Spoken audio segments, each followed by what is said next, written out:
খুবই নিন্দাজনক একটি ঘটনা।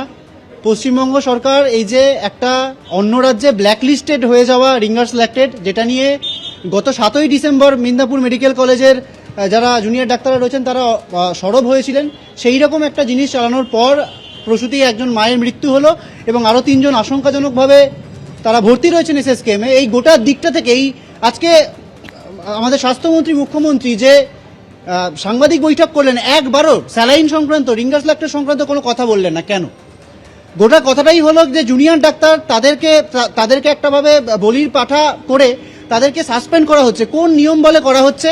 এবং এটা অত্যন্ত ভয়ঙ্কর দিক স্থাপন করছে যে চিকিৎসকেরা সেখানে চিকিৎসা করলেন, যে জুনিয়র চিকিৎসক, ট্রেনি চিকিৎসক, পড়ুয়া চিকিৎসক সেখানে চিকিৎসা করলেন, তাদের নামে নেগলিজেন্সের মতো যেখানে অলরেডি ডাক্তারদের সম্পর্কে, ডাক্তারদের নিয়ে এরকমভাবে ভুল ধারণা এবং মিথ্যা কথা ছড়িয়ে ডাক্তারদের আসলে গণশত্রু বানানোর চেষ্টায় নেমেছে সরকার। এটার আমরা তীব্র নিন্দা করি এবং আসল দিক থেকে আসলে সরকারের কোথায়, স্বাস্থ্য দপ্তরের কোথায় গাফিলতি, স্বাস্থ্যমন্ত্রীর কোথায় গাফিলতি? এই আরএল চলছে কিভাবে এতদিন ধরে?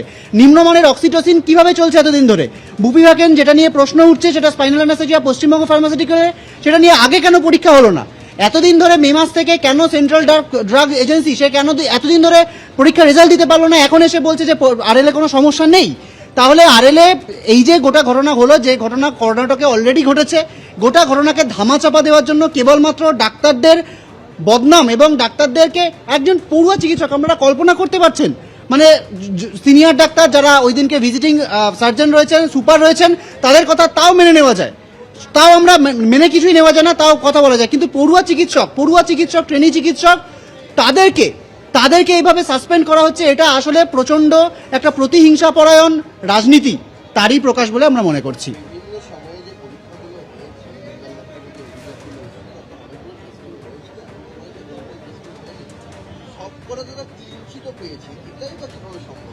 দেখুন, এটাই তো বোঝা যাচ্ছে না যে একটা মানে এর পেছনে বড়সড় প্রভাবশালী যোগ আছে কিনা, কে সেই কোম্পানির মালিক, তার সাথে কাদের যোগাযোগ রয়েছে, সবটা প্রকাশ্যে আসা দরকার। সিআইডি যদি তদন্ত করে, সিআইডি আজকে তদন্ত করছে যে ডাক্তার ওটি রুমে কজন ছিলেন, জুনিয়র ডাক্তার ছিলেন না সিনিয়র ডাক্তার ছিলেন, সেই নিয়ে নাকি সিআইডি তদন্ত করছে। আমরা জানি যে এই তদন্তের মেডিকেল নেগলিজেন্স হলে তার তদন্ত করে ডাক্তারদের কমিটি, আজকে সিআইডি এসে তদন্ত করছে, এমন একটা জায়গায় নিয়ে যাওয়া হয়েছে। আসলে সিআইডি তদন্ত, সিবিআই তদন্ত থেকে শুরু করে বিচার বিভাগীয় তদন্ত হওয়া উচিত। এই স্যালাইন নিয়ে, এই স্যালাইনের কারখানা কোথা থেকে চলছে, তারা ছাড়পত্র কিভাবে পাচ্ছে, এতগুলো জায়গায় ব্ল্যাকলিস্ট হওয়ার পরেও কিভাবে তারা ক্লিন চিট পাচ্ছে, এই নিয়ে তদন্ত করা উচিত। আমরা মিডিয়া বন্ধুদেরও আবেদন করব যে আপনাদের দিক থেকেও আপনারা এই আন্দোলনে একদম প্রথম দিন থেকে রয়েছেন এবং স্বাস্থ্য ব্যবস্থার ক্ষেত্রে যে দুর্নীতি রয়েছে সেই দিকগুলো আপনারাও এক্সপোজ করার চেষ্টা করুন। মৃত মামুনুর উদাসের পরিবার এবং আজকে যে শিশুটি সদ্যজাত মারা যায় তার পরিবারও বলতে তাদের সিআইডি তদন্ত কোনো আস্থা নেই, সিবিআই তদন্ত দাবি করছে, কি বলবেন? দেখুন, এইটা নিয়ে আমরা বলতে পারতাম যে সিবিআই তদন্ত দরকার, যদি না অভয়ার ক্ষেত্রে আমরা সিবিআই এর এই মানে অপদার্থতার অলরেডি প্রমাণ না পেয়ে থাকতাম। ফলত সিআইডি হোক, সিবিআই হোক, সেটা পয়েন্ট নয়। পয়েন্ট হচ্ছে নিরপেক্ষ বিচার বিভাগীয় একটা তদন্ত দরকার, একটা নিরপেক্ষ, সুষ্ঠু, সম্পূর্ণ তদন্ত দরকার, যেখানে আসল কি কারণে, আসলে তো মানুষের প্রাণ যাচ্ছে, সাধারণ মানুষের প্রাণ যাচ্ছে। মামুনুর উদাস একজন সাধারণ প্রান্তিক মানুষ, তার প্রাণের দাম কেন যাচ্ছে এবং আর ভবিষ্যতে যাতে কারণ না হয়।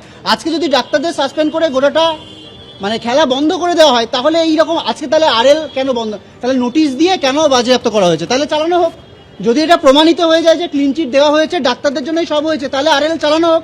আমরা কালকে থেকে দেখি যে এই যে সমস্যার কথা আমরা বলছিলাম সেগুলো আবার হচ্ছে কিনা, আবার সেই ঝাঁকুনি কাপুনি যে জিনিসগুলো, সেগুলোর ডকুমেন্টেশন হোক, রেকর্ড করে রাখা হোক, তাহলে সেটা কেন বন্ধ করে রাখা হয়েছে? সরকার নিজেই বলছেন যে ডাক্তারদের গাফিলতির জন্য হচ্ছে, ডাক্তারদের গাফিলতির জন্য 5 জন মানে প্রসূতি তাদের এরকম অবস্থা হচ্ছে, এটা কোনো বিশ্বাসযোগ্য কথা হলো? কিডনি ইনজুরি হচ্ছে, সার্জারি করা হচ্ছে, মানে সার্জারিতে যদি সমস্যা হতো তাহলে সার্জিক্যাল প্রবলেম হতো, সার্জিক্যাল কমপ্লিকেশন হতো, হচ্ছে কিডনি ইনজুরি, হচ্ছে প্লেটলেট কমে যাচ্ছে, হচ্ছে ডিআইসি, হচ্ছে সেপটিক শক। এগুলো ডাক্তারদের মানে সমস্যার জন্য কোনোদিন হতে পারে? আমরা জানি না যে এটা কোন ভিত্তিতে, আমাদের স্পষ্টতই ধারণা এটা একদম প্রতিহিংসামূলক একটা আচরণ, একদম যে ডাক্তাররা আন্দোলনের সাহস দেখিয়েছিলেন তাদেরকে যাতে আর মাথা তুলে না দাঁড়াতে পারে, সেই জন্য একটা এরকম প্রতিহিংসার রাজনীতি কিন্তু করা হচ্ছে বলেই আমাদের ধারণা।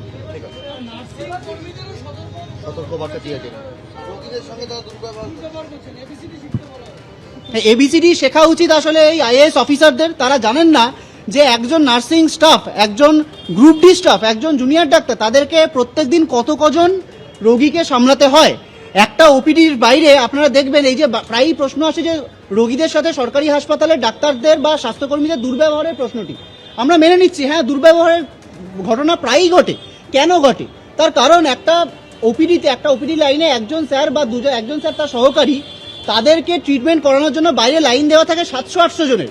সেই লোক যখন 2 মিনিটের জন্য এসে তার গোটা সমস্যা বলতে চায় এবং তাড়াতাড়ি ওষুধ চায়, এবং যে চিকিৎসক রয়েছেন তাদেরও চাপ থাকে যে তাড়াতাড়ি দেখতে হবে, তখন খুব সুস্থ সুষ্ঠু ব্যবহার করা তো সম্ভব নয়, অনেক ক্ষেত্রেই মেজাজ হারাতে হয়। তো এই গোটা ব্যাপার, হ্যাঁ অবশ্যই সেক্ষেত্রে সতর্ক থাকা উচিত। রোগীদের সাথে ব্যবহারের কমিউনিকেশন স্কিল সবার শেখা উচিত, এবং তার আগে শেখা উচিত এই আইএএস অফিসারদের, এই স্বাস্থ্য সচিবদের মতো লোকদের, যারা ঠান্ডা ঘরে বসে পলিসি তৈরি করেন এবং জানেন না কিভাবে আসলে হাসপাতালগুলো চলছে।